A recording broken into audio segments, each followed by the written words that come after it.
What if the man you humiliated in first class was the CEO of the company that designed the very seat you tried to take? What if the quiet black man you dismissed held the power to ground an entire airline with a single clause buried deep in a contract? This is not a story about revenge. It's a story about restraint, about what happens when dignity is mistaken for weakness, and when assumptions carry more weight than facts. Malcolm Trey didn't raise his voice. He didn't fight. He just stayed in his seat. And 10 minutes later, everything changed. But who was the man in seat 3A? Why did the staff panic after a single phone call? And what clause were they all suddenly afraid of? This story will make you uncomfortable. It will make you question what's normal. And it might just change the way you look at power, justice, and what it means to truly belong. So before we dive in, don't forget to like, share, and subscribe to our channel, because stories like this deserve to be heard. Now, let's begin. The glass panels of Gate 47 reflected a sun-washed view of the tarmac as Malcolm Trey adjusted the sleeve of his navy blazer and stepped through the boarding tunnel. His walk was calm, quiet, neither rushed nor tentative. In his hand was a soft leather briefcase with his initials embossed near the brass handle. Everything about him was composed. The flight attendant standing at the aircraft door smiled, almost automatically. "Welcome aboard, Mr. Trey." Malcolm nodded politely. "Thank you." Flight 763 from New York to Oslo wasn't just another international route. It was the debut of the Sky IQ cabin suite, a new luxury seating concept designed for high-efficiency long-haul flights. The prototype had been installed in only 2 aircraft so far, and Malcolm's company, Trey Logic Systems, had built the integrated AI interface for the seats. He knew the exact specifications of 2A. Not just because he'd designed the feedback sensors in the headrest or overseen the beta testing of the sleep-adaptive cushion, but because 2A was designed for him every angle, every feature tailored with his feedback. This wasn't ego, this was engineering. As he entered the first-class cabin, the soft LED lighting curved overhead like a halo. The seats were arranged in private pods, each framed with brushed chrome and textured gray walls. It was quiet here, the kind of quiet that settled into your shoulders, the kind that said money was present. He found 2A, placed his briefcase down gently, and sat. His body adjusted instinctively. The seat adjusted with him.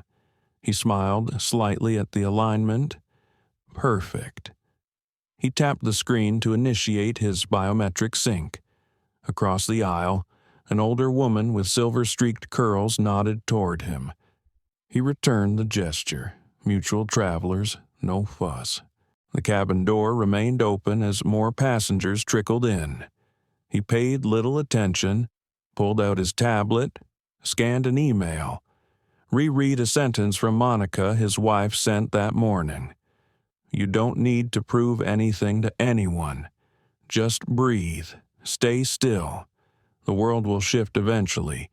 She always knew what to say. He exhaled, grounding himself. Then came the voice. "You're in the wrong seat."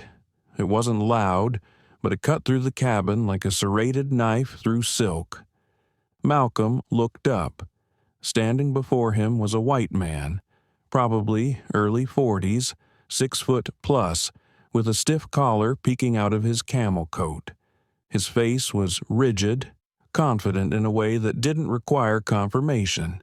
He wasn't smiling, not really. "I think you're in my seat," the man said again, gesturing casually toward 2A. His eyes dropped to Malcolm's briefcase, then back up to his face. "This is first class, not business plus." Malcolm blinked, slowly.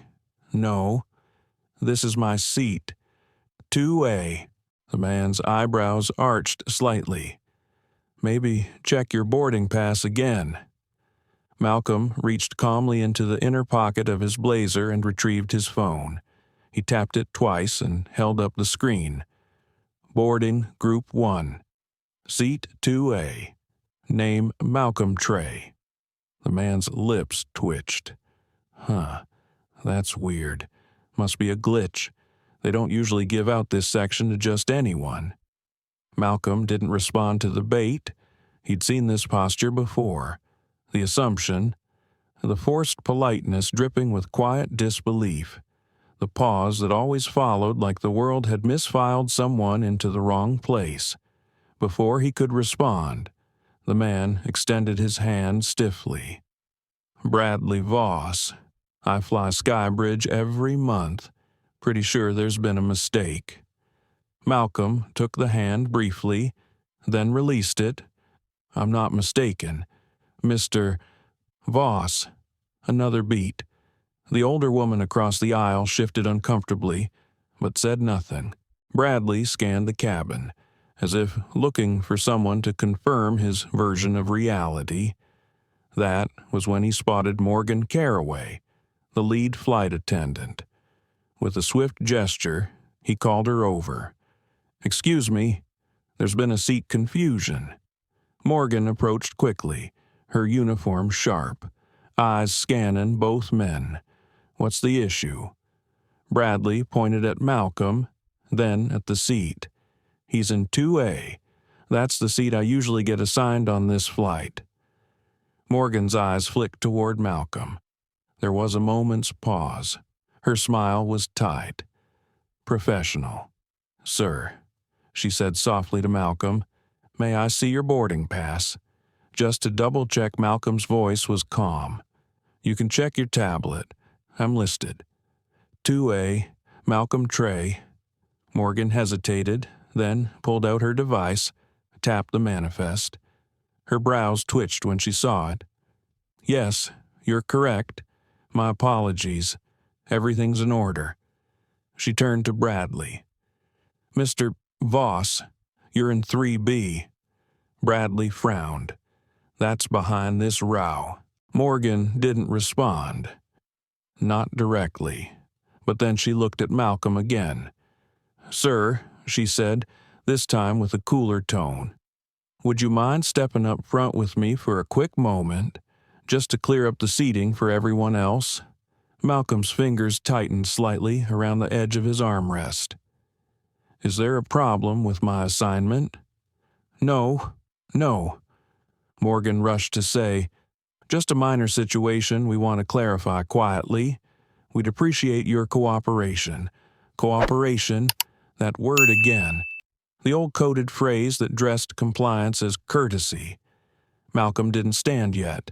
Instead, he looked her directly in the eye. "I've complied. I'm sitting in the seat assigned to me. Unless there's been a change in policy, I believe there's nothing more to clarify." A pause followed. Morgan shifted her weight. Bradley crossed his arms, smugness returning to his face. Morgan tried again. "It'll only take a second. Let's not make this into something bigger. Another code. Let's not make this a problem." Malcolm exhaled slowly, and in that stillness, the cabin grew quieter. A few passengers were watching now, their expressions unreadable. Not one of them said a word. He looked toward the window, then back at the flight attendant, and finally at Bradley Voss, who now wore the kind of half-smile a man uses when he thinks he's won something. Malcolm stood, but not because he was conceding, because he understood exactly what was happening. And it wasn't the first time. It might be the last. Because what they didn't know was that the seat they asked him to leave was his, not metaphorically, not sentimentally, legally, literally, contractually his, and this wasn't the end. It was just the takeoff. Malcolm Trey stood quietly near the front galley, just beyond the curtain separating first class from the rest of the cabin. The metallic clink of glasses being stacked and the faint hiss of steam from a nearby espresso nozzle offered a background rhythm that almost disguised the tension. Almost. Flight attendant Morgan Carraway stood beside him, shoulders square, tablet in hand. She wasn't smiling now. Her voice dropped into the tone Malcolm had heard too many times in his life. Controlled, careful, polite, but pressed. "Mr. Trey," she said softly, "I hope you understand. Sometimes these things are just better handled discreetly." Malcolm didn't answer right away. He was watching the faint reflection of the cabin in the brushed metal panel behind her. He could see Bradley Voss sliding into seat 2A, his legs stretched, hands laced behind his head like he had just reclaimed a throne that was never his. Malcolm finally spoke, his voice low but firm. "I'm curious. Ms. Carraway, would we be standing here if I looked like him?" Morgan blinked. He didn't wait for her to answer. "I'm not trying to escalate anything. I'm sitting in my assigned seat. I have documentation. I have a contract with your airline that goes beyond ticketing. That seat is part of a prototype partnership between Traylogic Systems and Skybridge Aviation." Morgan shifted her weight, glancing toward the curtain. "Yes, I've now been made aware of your credentials. I'm not disputing that. But Mr. Voss has filed a complaint that you were uncooperative and verbally aggressive." Malcolm's brow lifted slightly. "You watched that exchange? I didn't raise my voice. I didn't even raise my hand." Morgan hesitated. "Well, it's more about perception sometimes. That's why we like to avoid conflict before it starts." Perception. He could feel it again, creeping beneath his skin like a cold draft. The quiet rebranding of bias into procedure, the suggestion that his very presence was the source of the tension, that he wasn't actually being mistreated, just misunderstood. Malcolm exhaled, slow and steady. He had spent years in rooms like this, though they weren't always at 35,000 feet. Boardrooms, lounges, summits, places where people with polished smiles and controlled tones asked him to cooperate for the comfort of others. The flight rocked slightly as a gust nudged them through cloud cover. Morgan looked up instinctively, then turned back. "Mr. Trey, if I could just ask you to wait here a few more minutes. I'm going to speak with the cabin manager." Malcolm gave a short nod. "Please do." Morgan disappeared behind the curtain. He stood alone for a moment, then reached into his inside jacket pocket and pulled out his phone. One swipe brought up a secure app linked to his assistant, Naomi Greer. He typed a single word. Recording, seconds later, her reply blinked onto the screen. "Yes, clear audio. 2A camera still feeding." Malcolm felt a tight knot begin to loosen, but only slightly. A second message followed. "Want me to flag legal?" "Not yet," he replied. "Just keep the feed backed up." Behind him, one of the galley doors creaked open. Another flight attendant appeared. Daniel Rivas, younger, nervous energy in his posture. He paused when he saw Malcolm. "Oh, sorry, sir. Didn't know anyone was up here." Malcolm offered a small nod. "No problem." Daniel looked over his shoulder, then back. I saw what happened. I thought it wasn't right." Malcolm's eyes met his. "Then why didn't you say anything?" Daniel flushed slightly. "I wanted to. I knew you were right. It's complicated." Malcolm didn't press. He knew how fear worked, especially in systems where silence was rewarded more than truth. "It always is," he said quietly. Daniel nodded, then slipped past him into the galley. A moment later, Morgan returned with a new figure. Slightly older, clean-shaven, badge reading cabin manager, Grant Kessler. Mr. Kessler's demeanor was smooth. Too smooth. Mr. Trey, good evening, he began. First, let me apologize for the inconvenience. We're aware this has been uncomfortable. Malcolm didn't reply. He watched the man. Grant continued.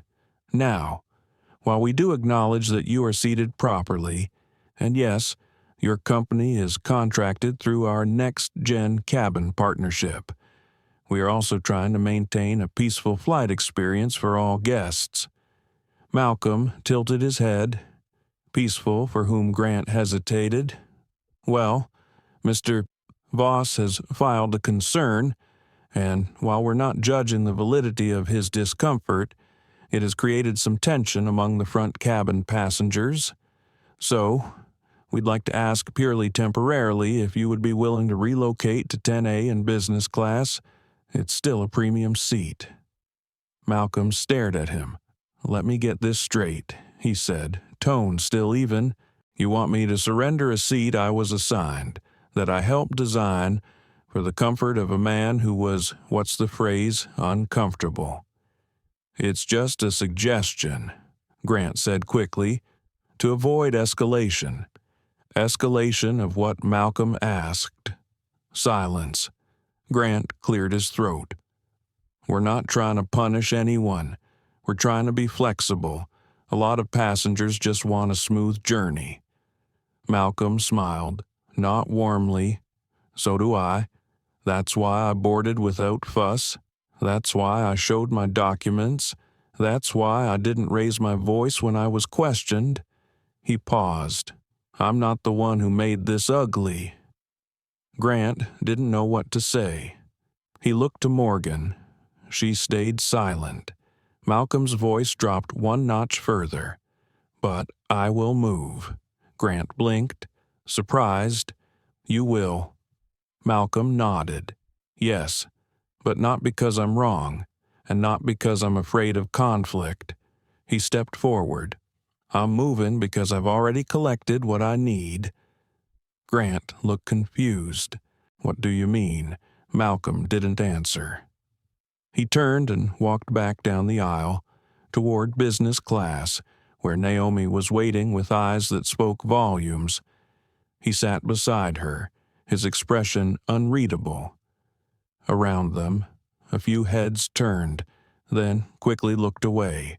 No one clapped, no one protested.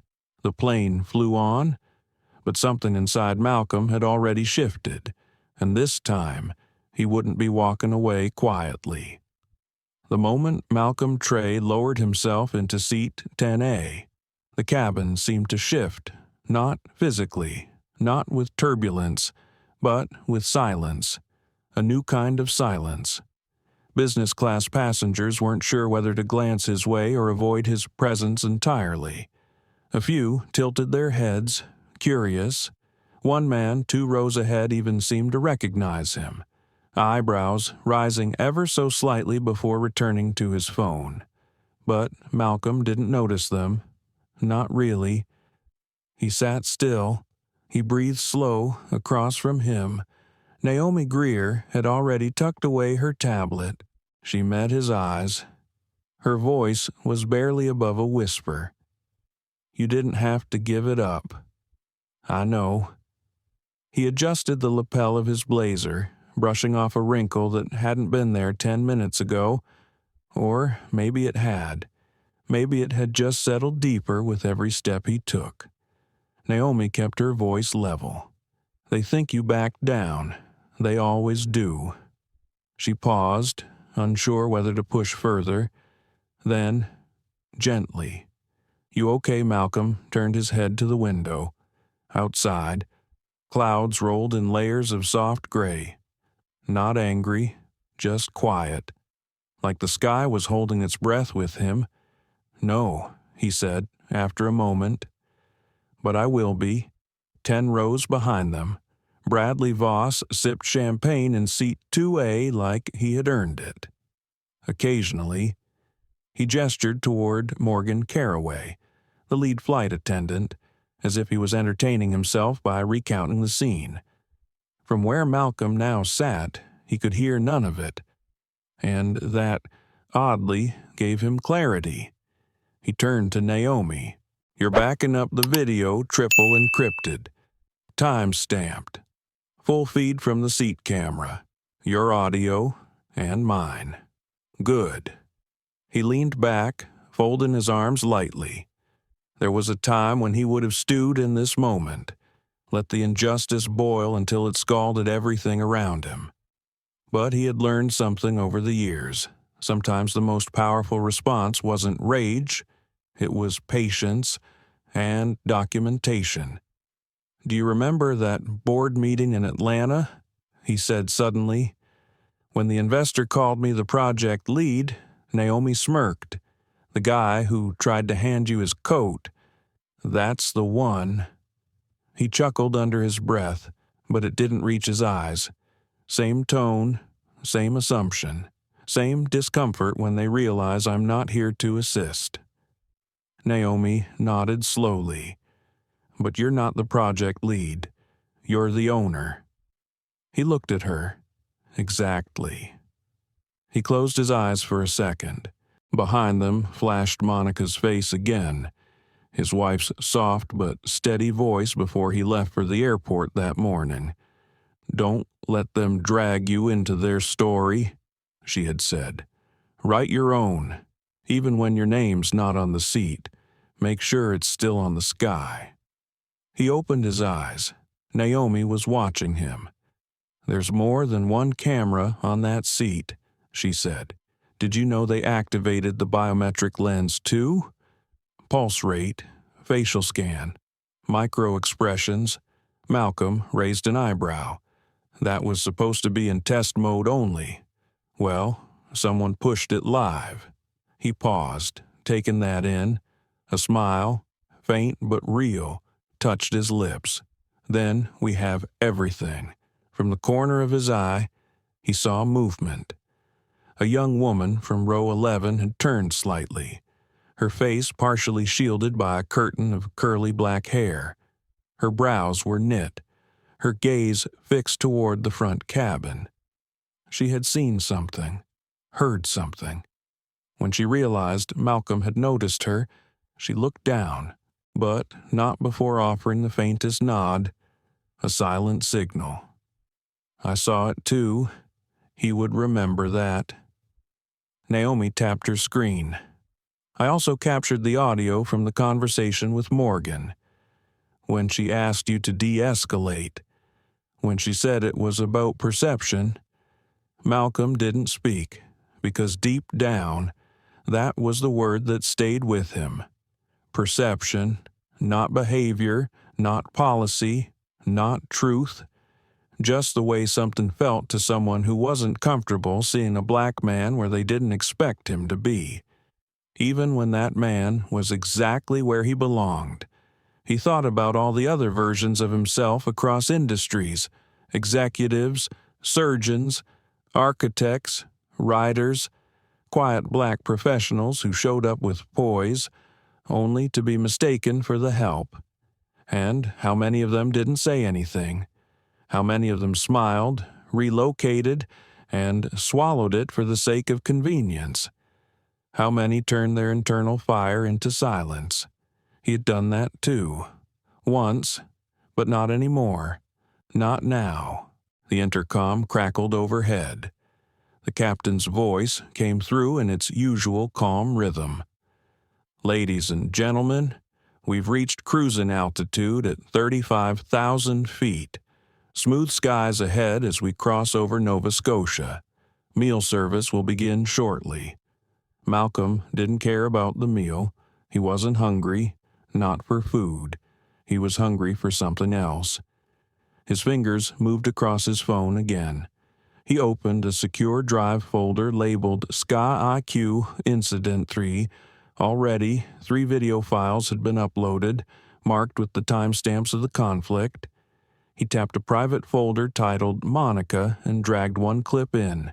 Not to send, not yet, just to keep a reminder. He looked at Naomi. When we land in Oslo, I want a transcript made of everything. Yes, every word, every action, from boarding to seat reassignment. I want it precise. Naomi nodded. Malcolm sat back. Then I want to see the clause. She raised an eyebrow. Which clause? His voice was quiet. Clause 17. Naomi's lips parted slightly. The realization dawning. That clause was specific.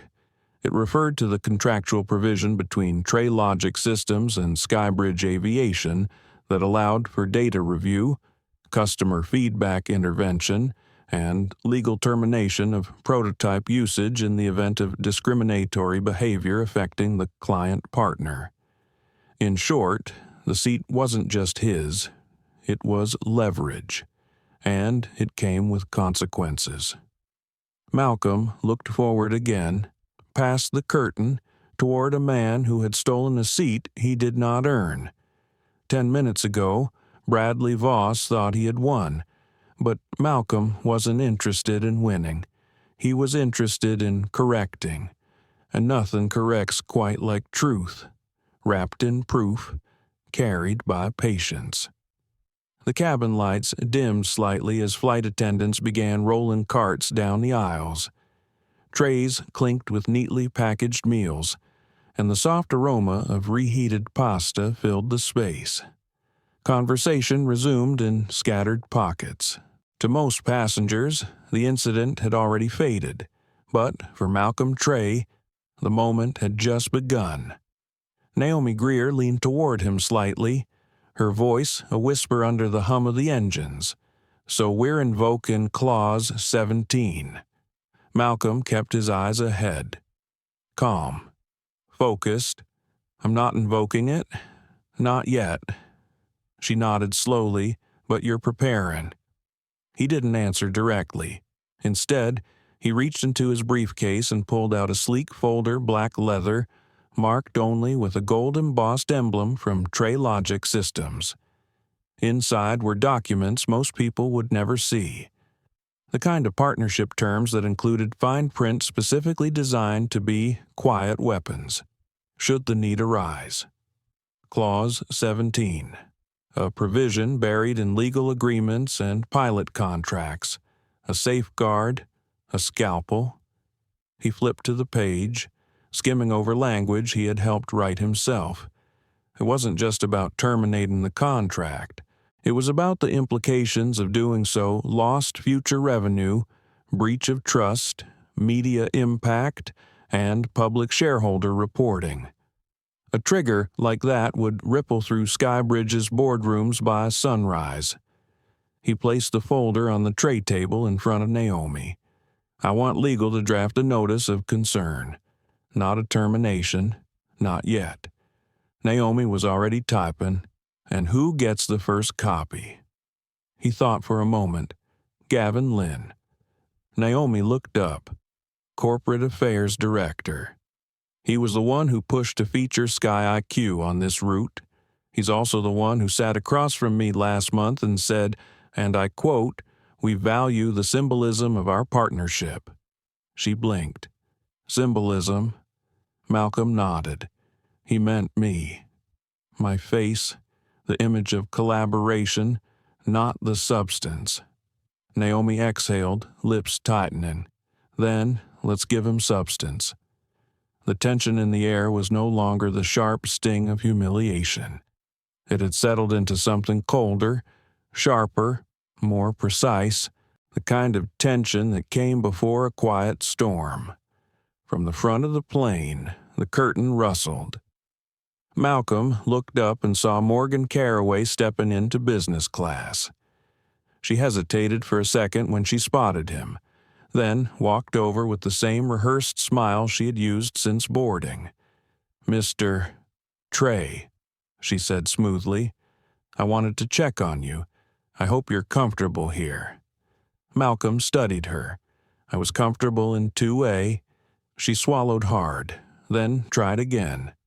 Of course. And again. We deeply regret the earlier misunderstanding. Mr. Voss didn't mean any offense. He simply assumed, Malcolm said quietly. Morgan's mouth opened slightly, but he continued. And instead of correcting that assumption, you asked me to move, for perception, for peace. There was a pause. We didn't want the cabin atmosphere to escalate, she said softly. He nodded. You succeeded. It didn't escalate. I moved. He smiled, and the cabin went back to sleep.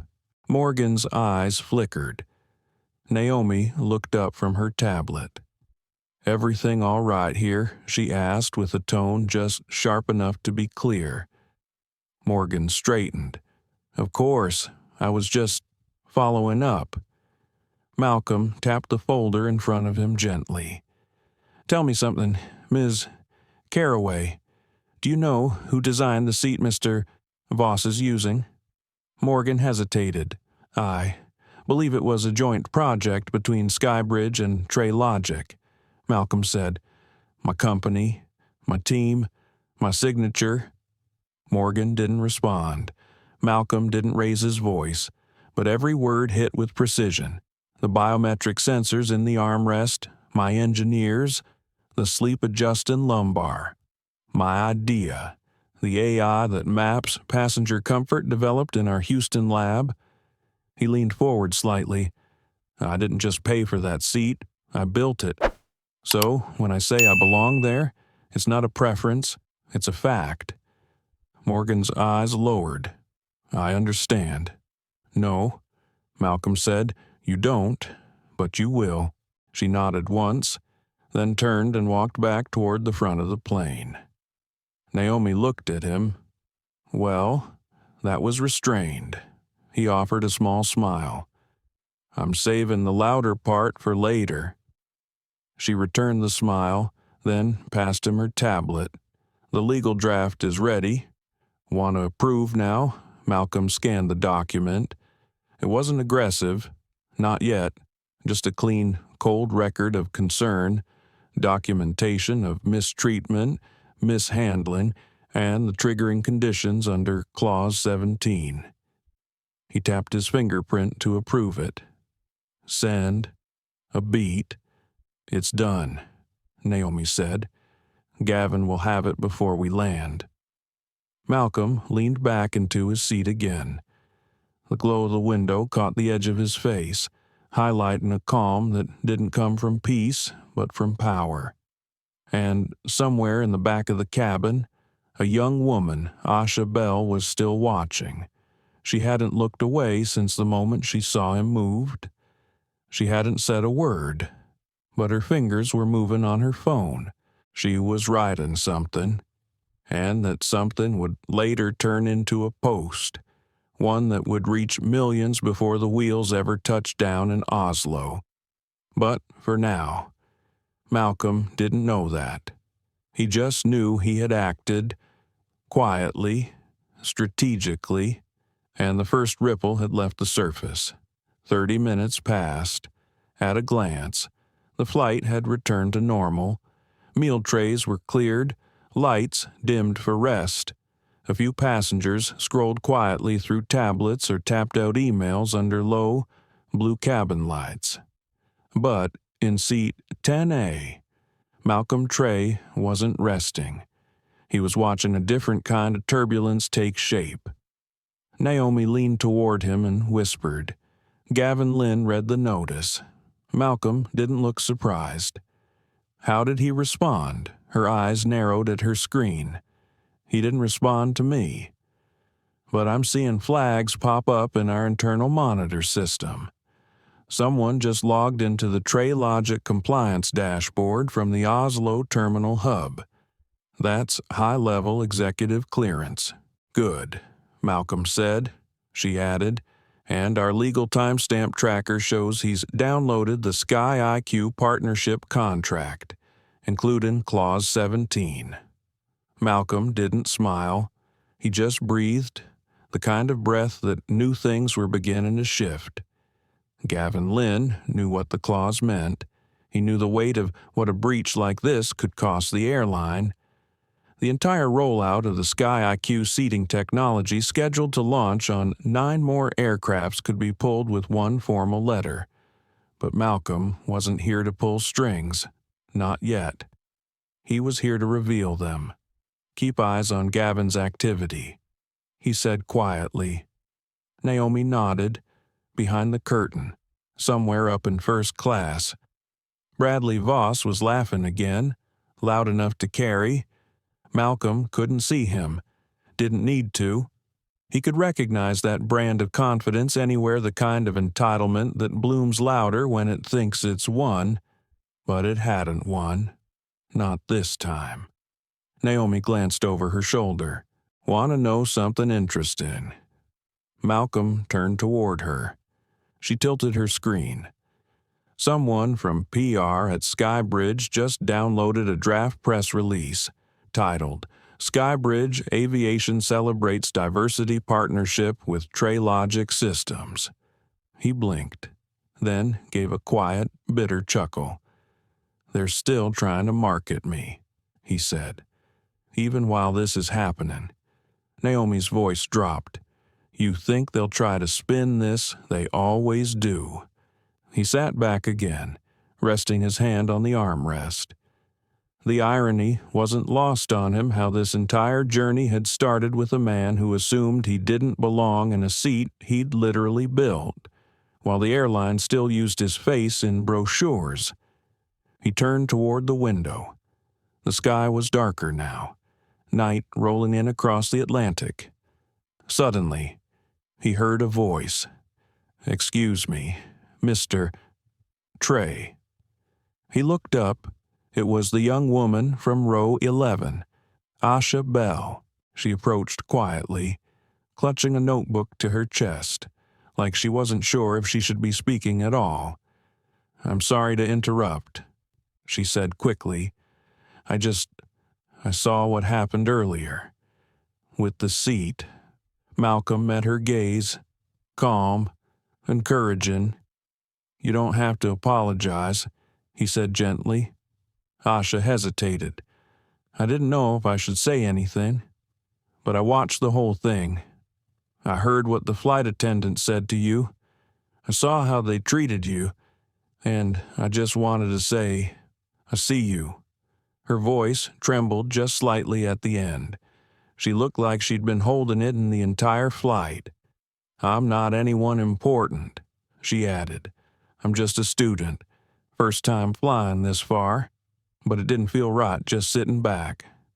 Malcolm offered a soft smile. What's your name? Asha. Asha Bell. Nice to meet you. Asha. Naomi offered her a small nod as well. I was writing about the trip in my journal, Asha continued, holding up the small notebook, but I started writing about you instead. About what happened. She looked down for a second, then back up. I know what it's like to be made invisible in a place where you've earned the right to be seen. I've watched my father. He's a surgeon get mistaken for the janitor more times than I can count. Malcolm's eyes softened. I appreciate you telling me that, he said. Asha nodded, then hesitated again. I wrote a short post about what I saw. I didn't name anyone. Not yet, but I took a photo. Just one. From earlier. It's from behind, you're not even fully visible, but the moment felt important. Malcolm looked at her notebook, then back at her. It's your voice, he said. You decide how to use it. Asha took a breath. I want to post it when we land, with your permission. Malcolm paused, then nodded once. Yes. Asha's face lit with a quiet strength, the kind that grows from doing something that feels bigger than you. Thank you, she whispered, then stepped back to her seat. Malcolm watched her go. Another ripple, Naomi murmured. You're not the only one watching now. He turned to her. What do you mean?" She showed him her screen again. This time, it displayed a private server channel between Skybridge executives.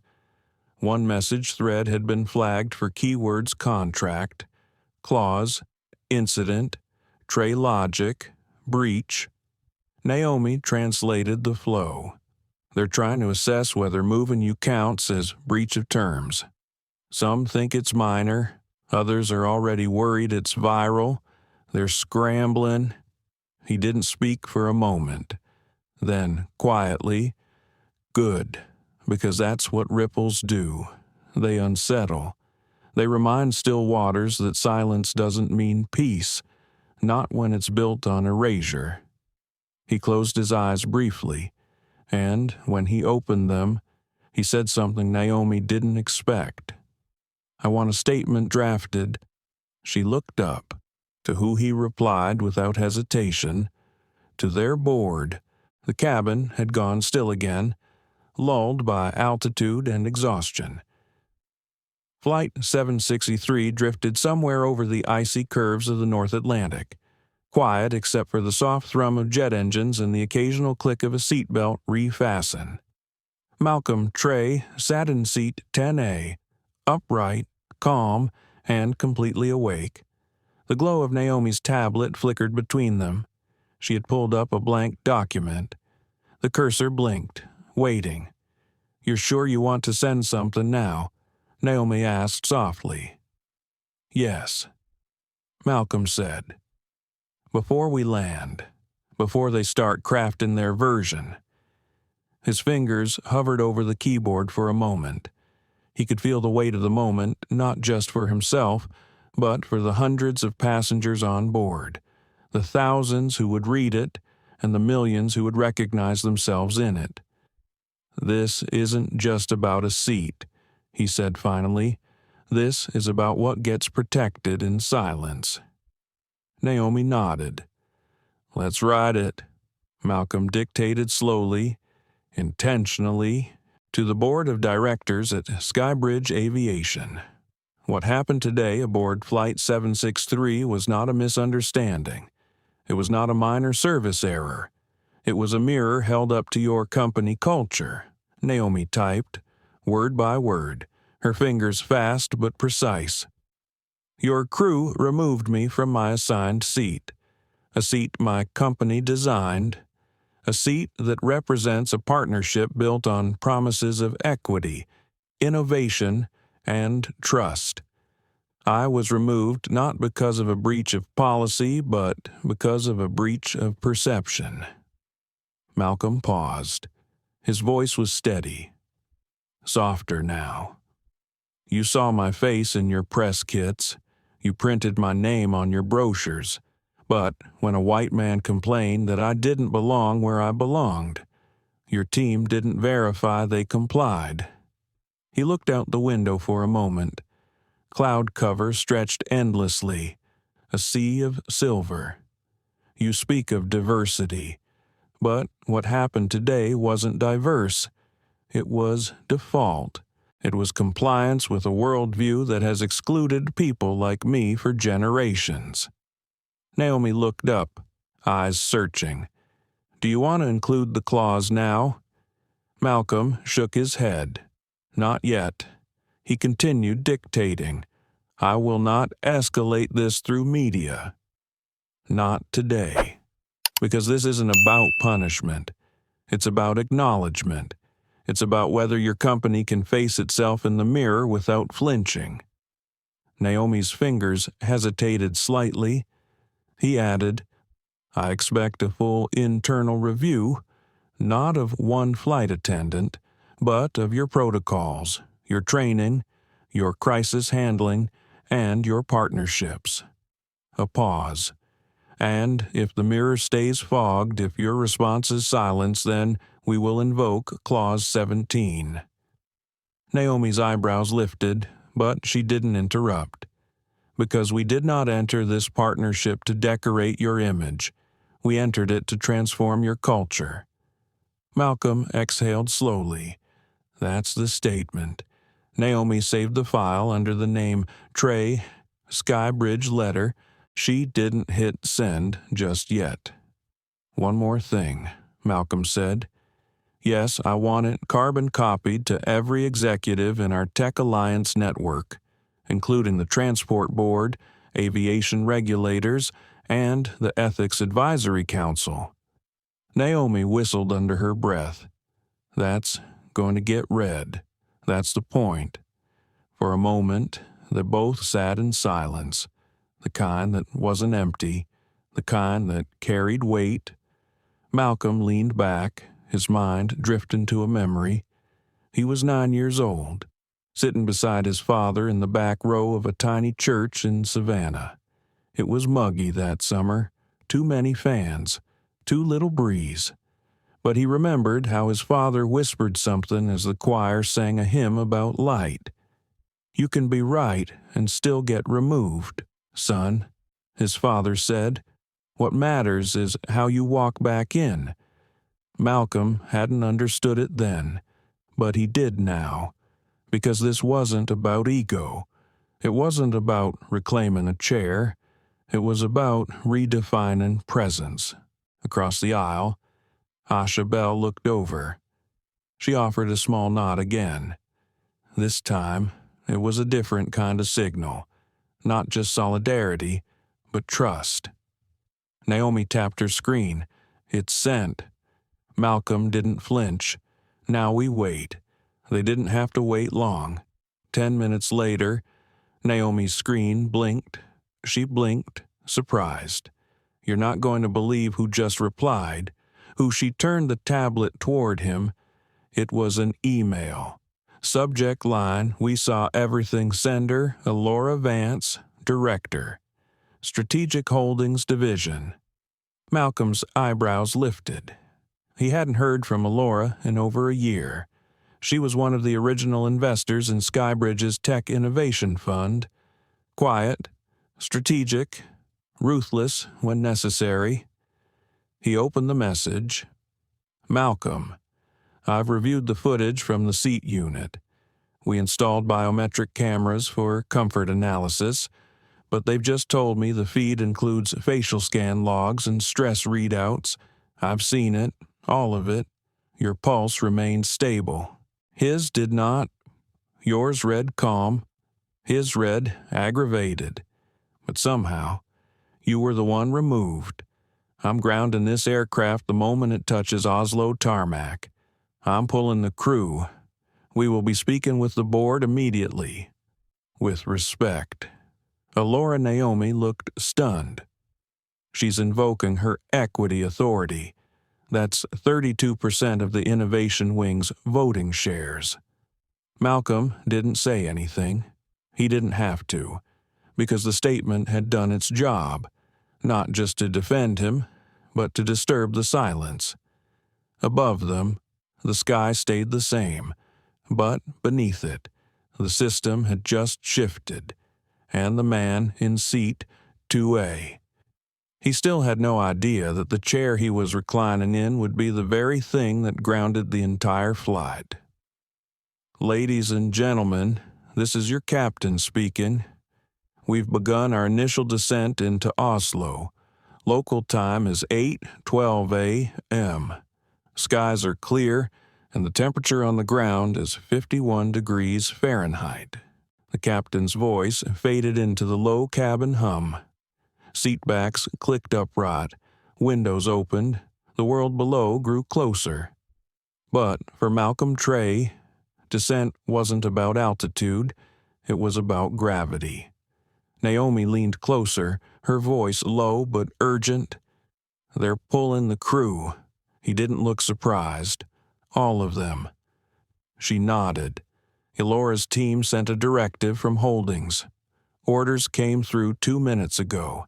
Captain and co-pilot excluded, but every attendant from Caraway down to catering will be replaced before the return leg. Malcolm glanced at the curtain dividing first class from business. Behind it, laughter still floated out now and then. Bradley Voss remained blissfully unaware. Good. Let the mirror break slowly. Naomi continued. PR teams have gone dark. That's never a good sign. They're deciding how much of this they can bury. Malcolm said. Naomi tilted her screen again. I don't think they'll get the chance. On it was Asha Bell's post. She had uploaded it moments ago, just before the plane began its descent. A single photo from the back of the cabin, no names, no dramatic claims, just a quiet caption. Sometimes the seat was built for you, even when the world can't see it. I watched this man surrender a place he earned. I saw how calm he stayed. I saw the silence around him. We all did. Flight 763, seen and unseen. Within minutes, it had been reposted over 8,000 times. Malcolm stared at the image. He wasn't even fully visible, just the side of his head, the outline of his shoulder, the moment the flight attendant had asked him to move, frozen forever in quiet resistance. And somehow, that was enough. It's starting, Naomi whispered. But Malcolm didn't move. He was still watching the image, still remembering. A time, not long ago, at a different airport, where he had been asked to stand beside a Skybridge banner for a diversity initiative photo. The flash had gone off before he'd even spoken. He wasn't there for his voice, only his presence. This was different.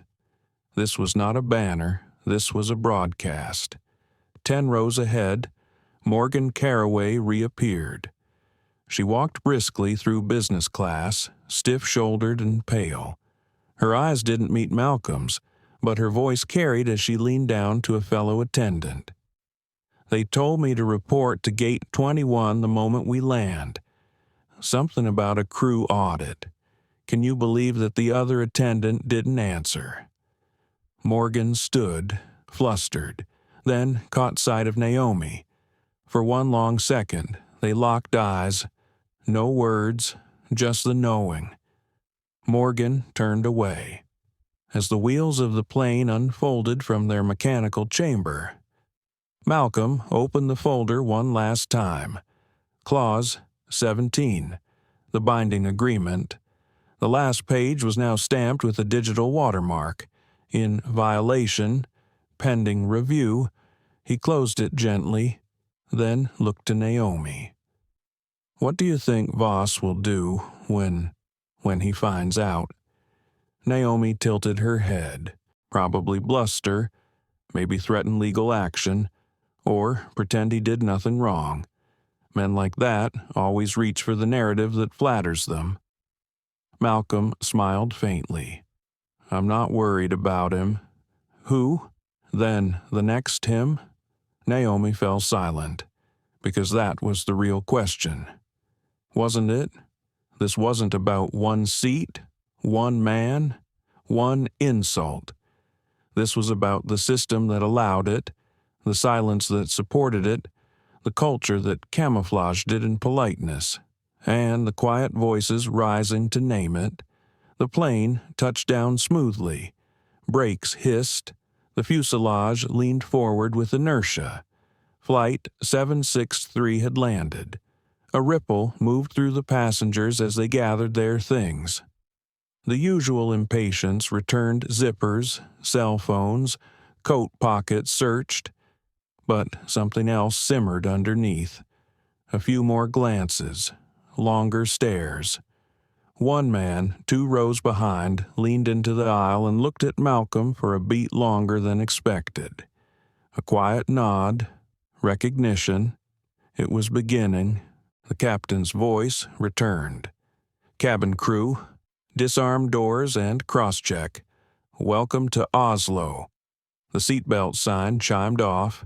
Malcolm stood calmly, retrieving his bag from the overhead compartment.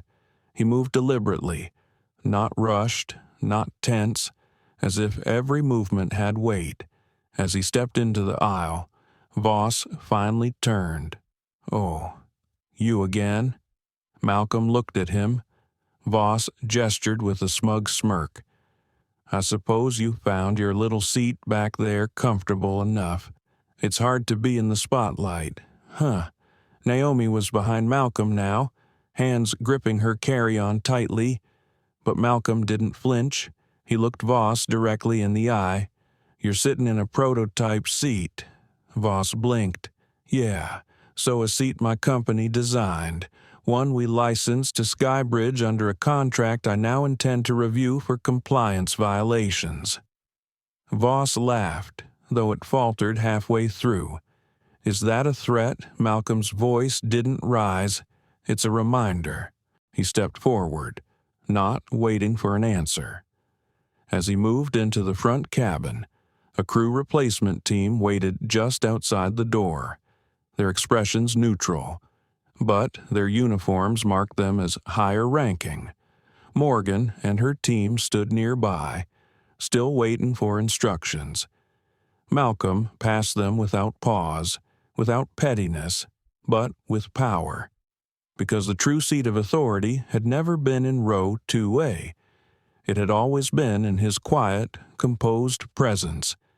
The world outside the plane was waking up, but Flight 763 would be remembered, not for its route, not for its turbulence, but for what it exposed and what it could no longer hide.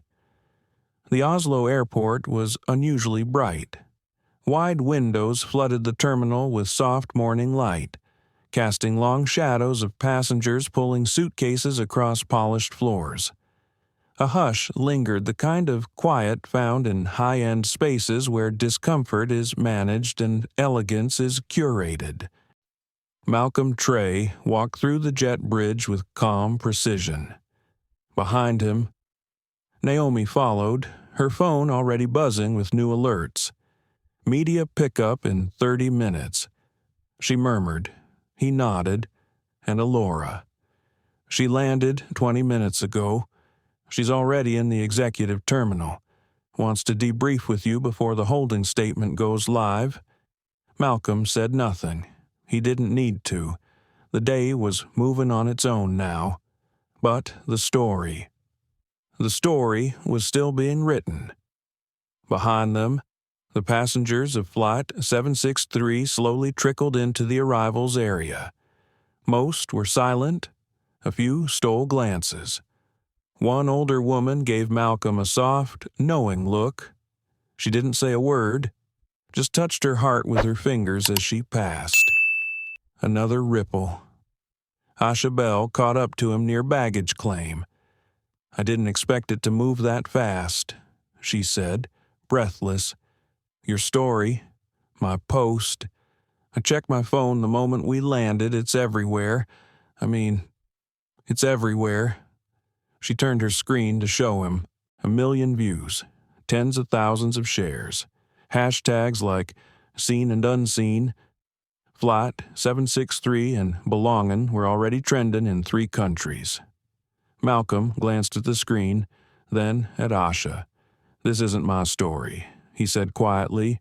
"It's ours. It always has been." Asha looked like she might cry, but instead she stood taller, just behind them. Morgan Carraway stepped out of the jet bridge, her uniform pressed but her eyes darting. The entire cabin crew followed in silence, forming a loose line. At the end of the hallway, 2 airline security officers waited, not in a threatening posture, but enough to communicate formality. One of the officers approached Morgan. "Ms. Carraway, please come with us." She faltered. "Am I being detained?" "No, ma'am. You're being removed from active roster until this matter is resolved." Malcolm didn't stop walking, but he didn't need to. The moment unfolded around him like a tidal shift. Passengers nearby paused. A few pulled out phones. No shouting, no spectacle, just the subtle crack of an old shell splitting. Voss appeared minutes later, red-faced and clearly agitated. He was flanked by a woman in a charcoal blazer legal counsel. Perhaps? He spotted Malcolm instantly and walked toward him. Voice loud. "You have no idea who you're messing with." Malcolm stopped, turned. Naomi raised her hand, subtly, ready to intervene. But Malcolm simply said, "I'm not messing with you. Mr. Voss, I'm correcting a culture that protects people like you." Voss's mouth twisted. This is cancel culture at its worst. Malcolm didn't blink. This isn't cancellation. This is consequence. Voss stared, trying to summon rage, but it fizzled. He turned and stormed off, the lawyer rushing after him. Malcolm resumed walking. They passed through immigration without delay. Security waved him through with quiet nods, some of recognition, others of respect. Somewhere between the aircraft door and the terminal exit, he had stopped being just a passenger. He was now the symbol of a shift. A few feet from the executive car queue, a voice called out, "Mr. Trey." He turned. A man approached, press badge around his neck, not a paparazzi, a journalist. "Are you willing to comment on what happened on board Flight 763? Malcolm glanced at Naomi. She gave the subtlest nod. He turned back to the journalist. "I'll say this," Malcolm said. "Every system has seams, and sometimes it takes a tear for the whole world to see where it's stitched wrong." The journalist blinked. Malcolm stepped closer. "I didn't raise my voice. I didn't disrupt the flight." I complied, and even still, the truth traveled faster than the plane did. The man lowered his recorder slightly. "And what do you hope comes next?" Malcolm looked around at Naomi, at Asha, at the quiet but gathering energy moving through the terminal. "I hope someone in a boardroom finally understands that change doesn't start when someone gets embarrassed. It starts when someone refuses to stay silent." He stepped into the waiting car. Naomi and Asha followed. As the doors closed, Naomi's phone buzzed again. She opened a new notification. Alora's live statement just dropped. She said, "Read it." Malcolm replied. She began, "Skybridge Aviation regrets the events of Flight 763 and acknowledges a breach in both policy and values. Effective immediately. The airline will initiate a full third-party audit of our crew conduct standards. Our partnership with Trey Logic will remain intact, guided by accountability and transparency. We thank Mr. Malcolm Trey for his measured response and for reminding us what true leadership looks like." Asha exhaled slowly. "Wow." Malcolm closed his eyes for a moment. "I don't want their thanks." Naomi looked at him. "Then, what do you want?" He opened his eyes again. "I want the next black kid in first class to sit down and never once question whether they belong there." Outside the car window, Oslo passed in crisp, clean lines, but the world had shifted in ways no one could unsee. Flight 763 had landed, but the journey was far from over. The boardroom at Skybridge's Oslo terminal wasn't as impressive as Malcolm remembered it. It was minimalist, all glass and brushed steel, clean white walls, a long matted table with fingerprint-proof surfaces. Everything in this room had been designed to make people feel small, except for the people already sitting at the table. Malcolm entered without a pause. Naomi walked behind him, flanked by Alora Vance, who wore a sharp navy suit and an expression sharper than anything on her LinkedIn profile. She didn't greet anyone, just walked straight to the seat at the head of the table. It used to be ceremonial. Now, it was hers. The room was already full. 12 executives. Skybridge's entire leadership team, plus 2 lawyers and a crisis manager with a laptop already open. At least 3 of them didn't make eye contact with Malcolm, but he wasn't here to be seen. He was here to speak. "Mr. Trey," said a man at the end of the table, Jonathan Phelps, interim CEO, middle-aged, clean haircut, spoke like a man used to controlling the room. "We want to start by acknowledging that what happened on Flight 763 was unacceptable," he said. "It does not reflect Skybridge's values. We're grateful you handled it with such restraint." Malcolm didn't smile. "Let's skip the gratitude," he said calmly, "and start with the facts." The room tensed slightly. Malcolm placed a file on the table. Naomi slid over a tablet to Alora. He spoke without raising his voice. "Your employee, Morgan Caraway, removed me from a seat that I helped design under contract with your airline at the request of a white passenger who assumed I didn't belong there. No verification. No policy breach. Just assumption." The crisis manager began to speak, but Alora held up a hand. Malcolm continued. "This wasn't an isolated act. It was an echo, a reverberation of a system that still favors comfort over correction, that would rather avoid confrontation than address bias, and for too long, that has gone unchecked." He paused, then leaned forward, his eyes meeting Phelps. "This partnership between Traylogic and Skybridge was built on the idea that technology could improve dignity, that seating isn't just about comfort, but equity, that design reflects who we believe deserves space." Phelps cleared his throat. "We understand your concerns, Mr. Trey, and we're launching an internal inquiry." Malcolm tilted his head. "You launched that inquiry 3 hours ago, but the culture you need to fix has existed for years." Elora leaned forward now. "We need to talk about Clause 17, she said. The room shifted. That clause had teeth. It allowed Traylogic to pull out of the multi-billion-dollar SkyIQ rollout if Skybridge was found to violate ethical conduct tied to bias, discrimination, or misuse of technology related to passenger treatment. A clause nobody thought would be invoked. Until now. Phelps rubbed his temple. "Mr. Trey, let's be honest. If you pull SkyIQ now, it will cost us everything. Delays, fines, stock drops, investor confidence. You know this?" Malcolm nodded. "I do." Phelps leaned in. "But if you stay with conditions, we can rebuild. Together." The words hung in the air. Malcolm considered them, then spoke slowly.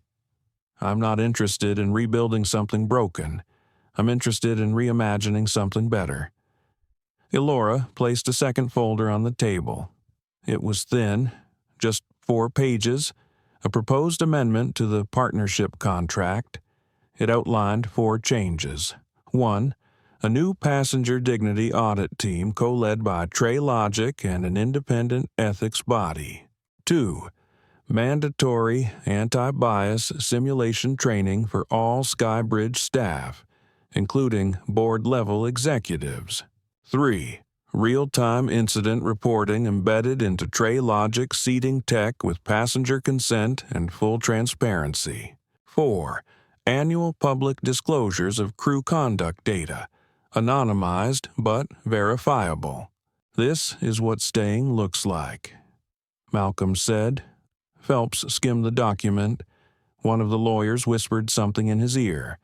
Another executive, a woman seated across from Alora, looked intrigued.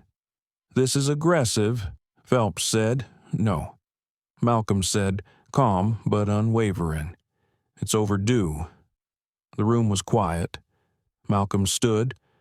"I didn't ask to be removed from that seat, but I also didn't ask to lead a movement. Yet here we are." He looked around the table.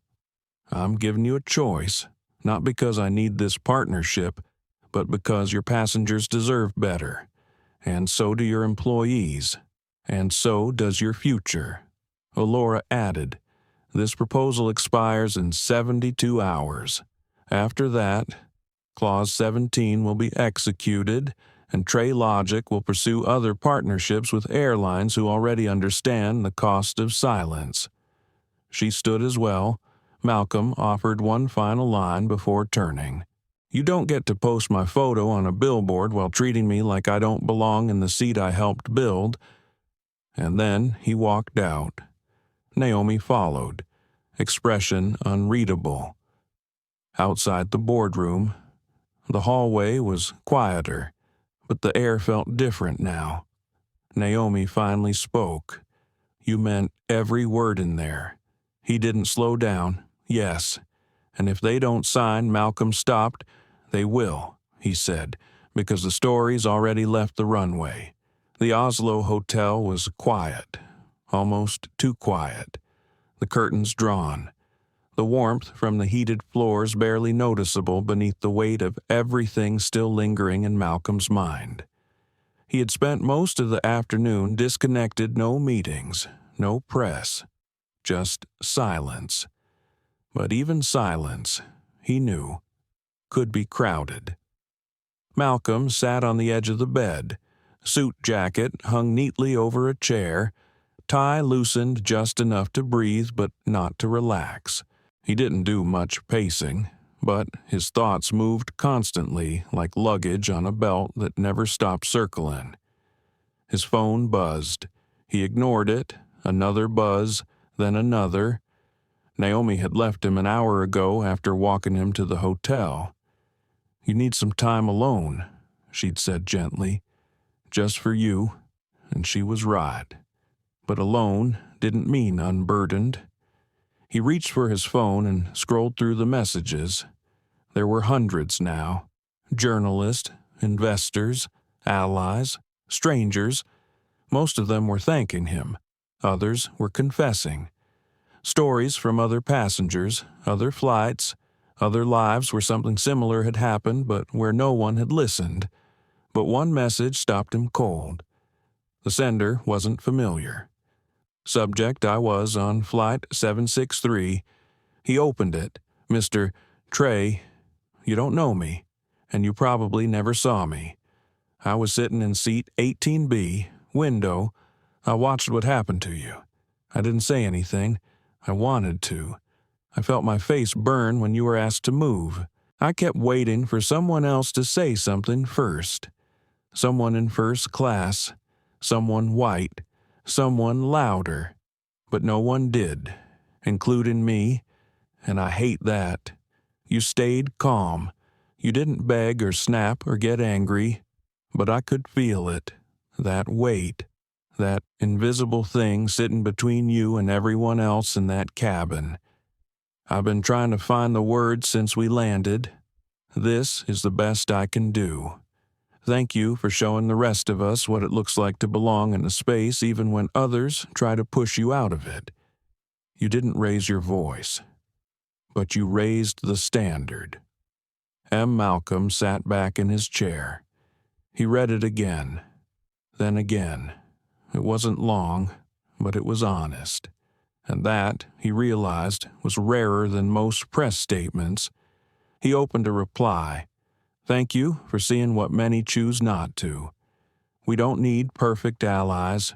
Just present ones, M.T. He hit send, then stood, walking to the window. Oslo's skyline shimmered in soft lights. Down below, people moved between trams and taxis, just living their lives, unaware they were inside a story that had taken flight far above them. He reached into his bag and pulled out a photo. Monica, his wife.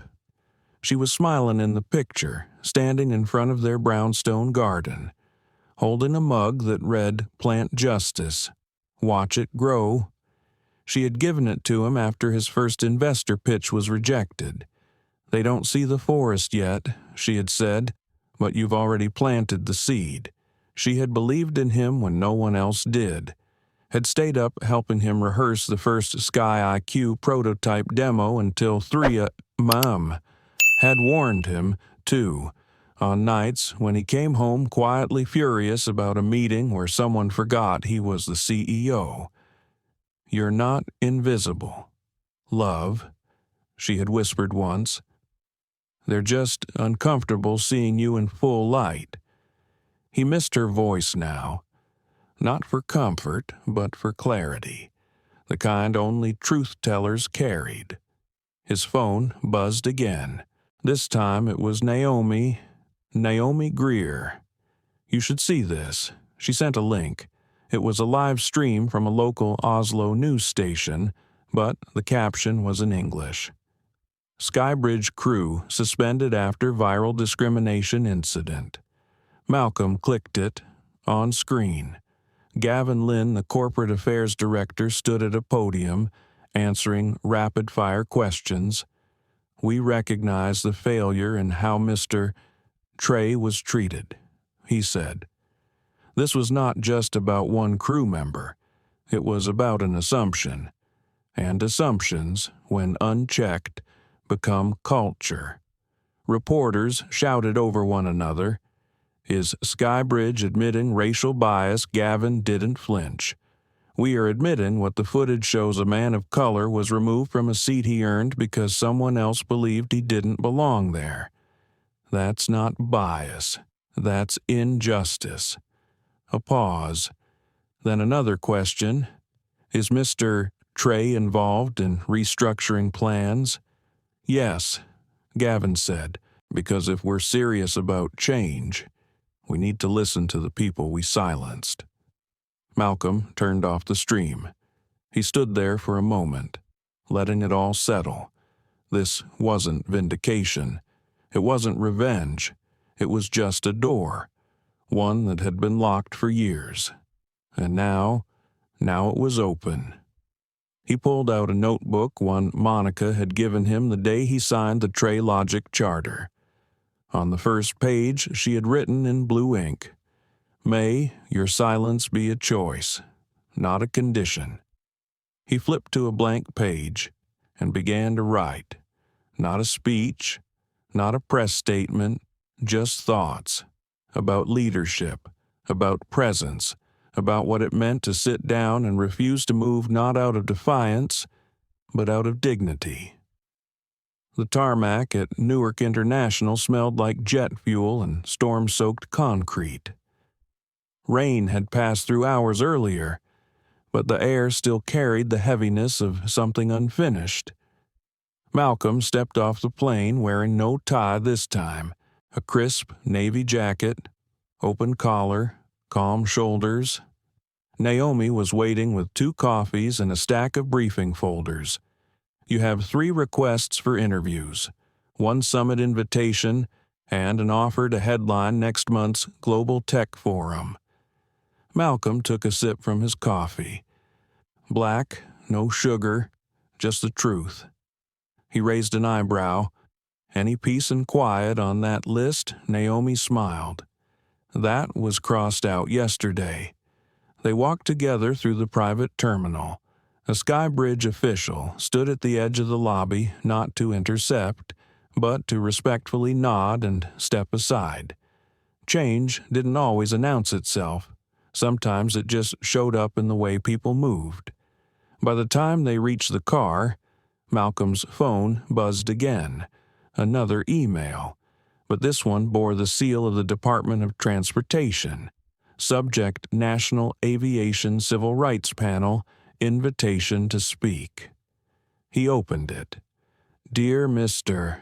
Trey, in light of recent events aboard Flight 763 and your instrumental leadership in addressing inequities within commercial aviation, the Department of Transportation and the Civil Rights Office formally invite you to participate as a lead speaker on our National Aviation Panel.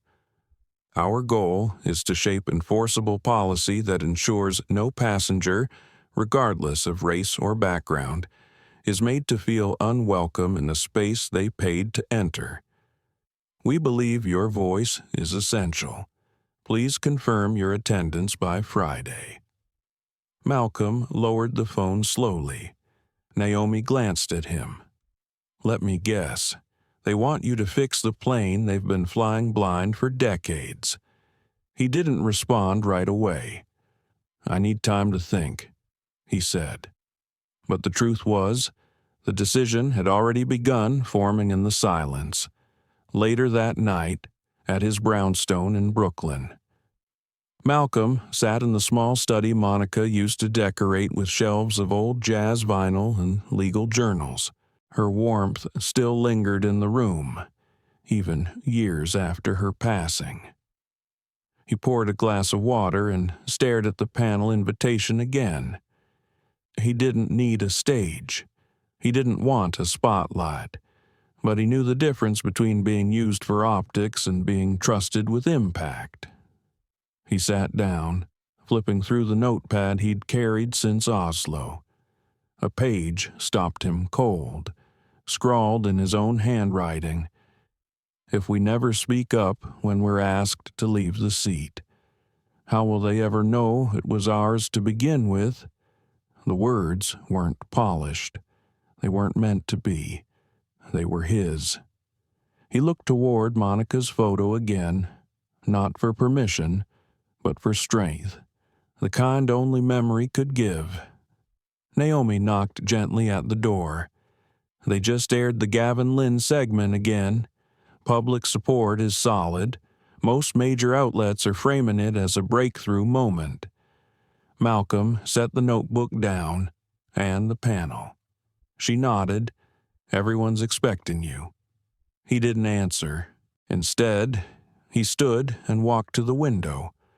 Rain fell again, soft this time, brushing the glass like a whisper. I never wanted to be the face of a movement, he said quietly. Naomi folded her arms. Sometimes you're not the face, you're the mirror. He turned to her, searching her face.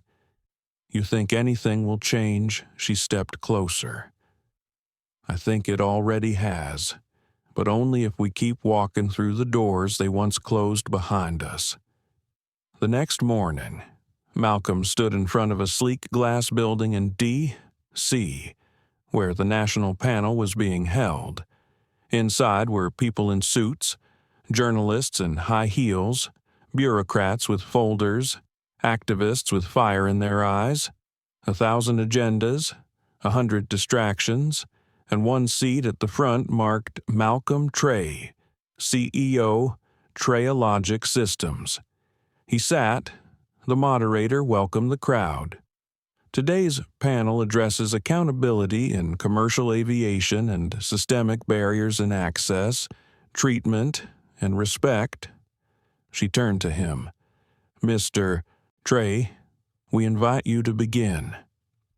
He adjusted his microphone and paused, then said, On Flight 763, I was asked to give up a seat I had paid for, designed, licensed, because someone assumed I didn't belong.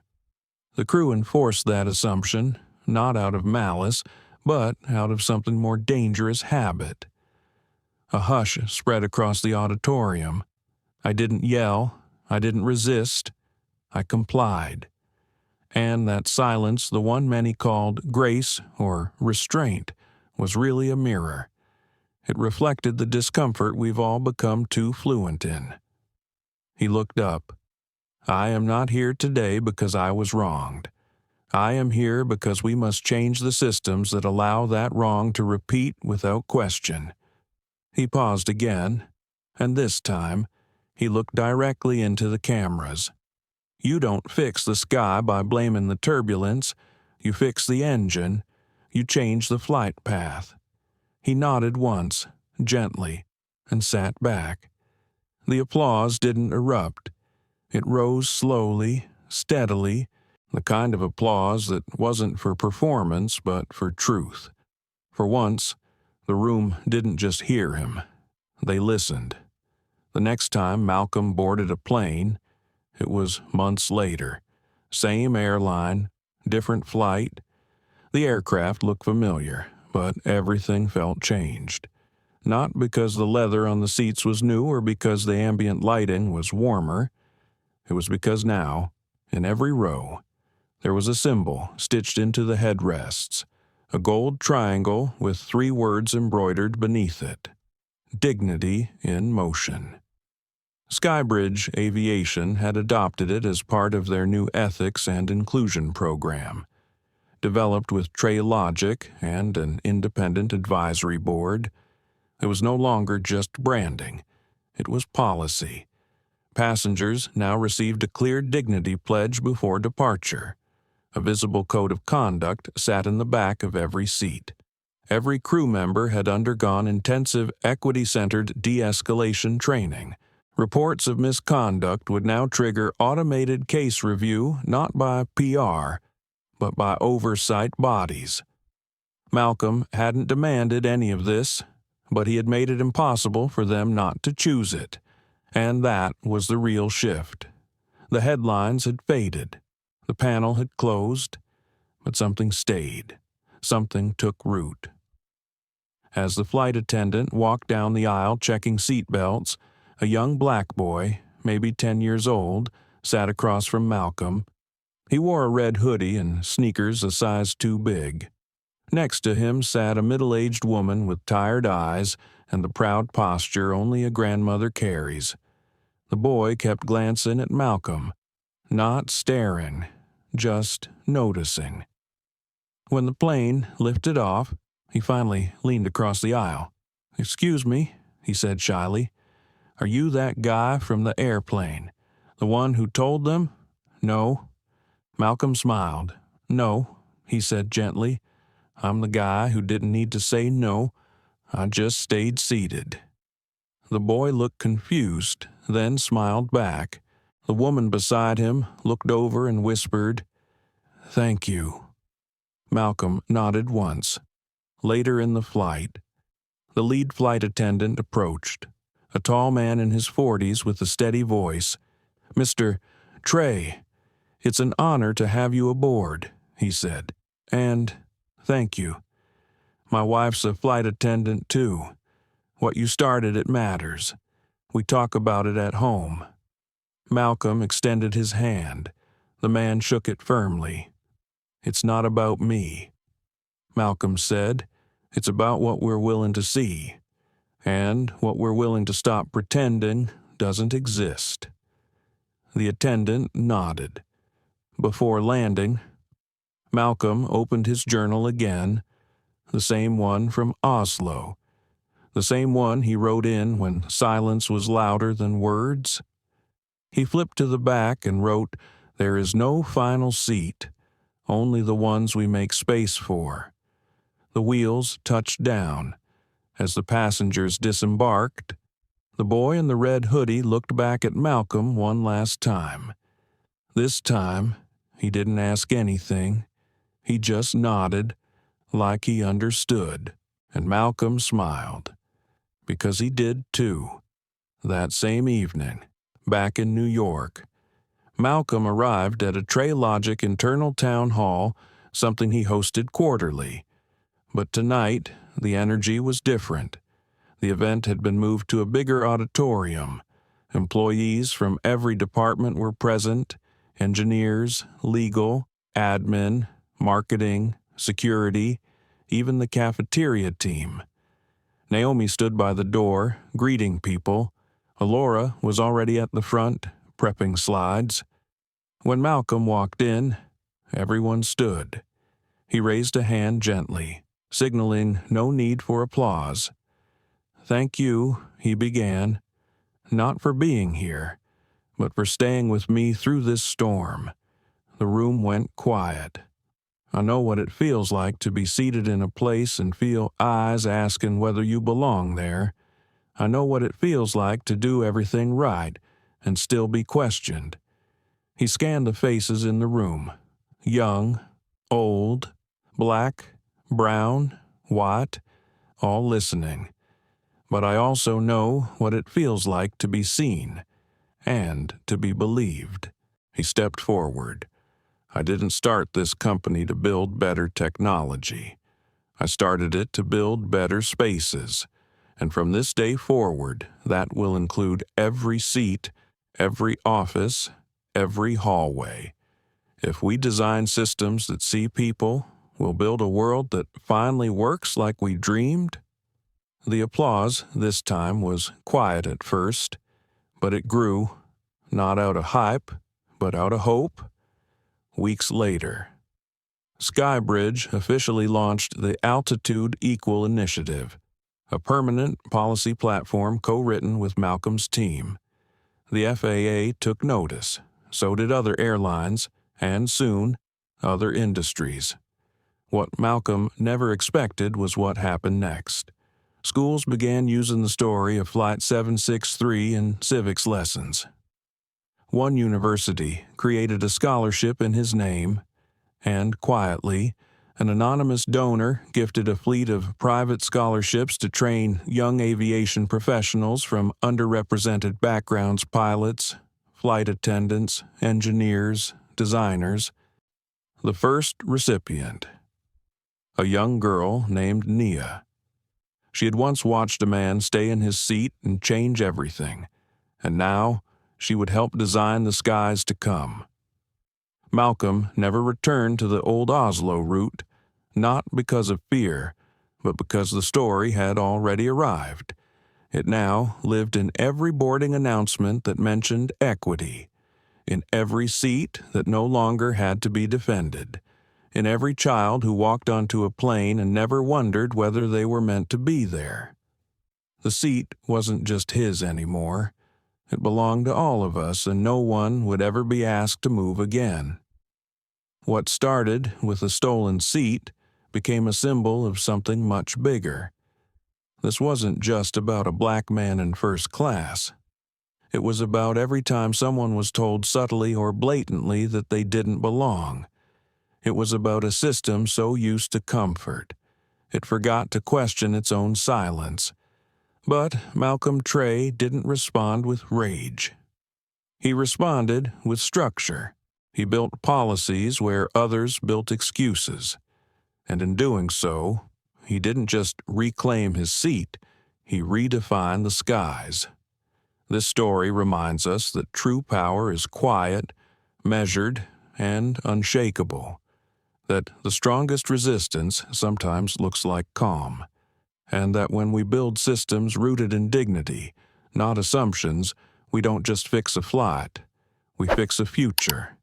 To those who've ever been asked to move, questioned without reason, or made invisible in spaces they earned, this story was for you. And to those who are still watching and listening, will you speak up next time? Or will you just watch? If this story moved you, made you pause, made you angry, or gave you hope, please like, share, and subscribe to our channel. Because the more we tell these stories, the fewer we'll have to live through, and we promise. The next story is one you won't want to miss. We'll see you soon.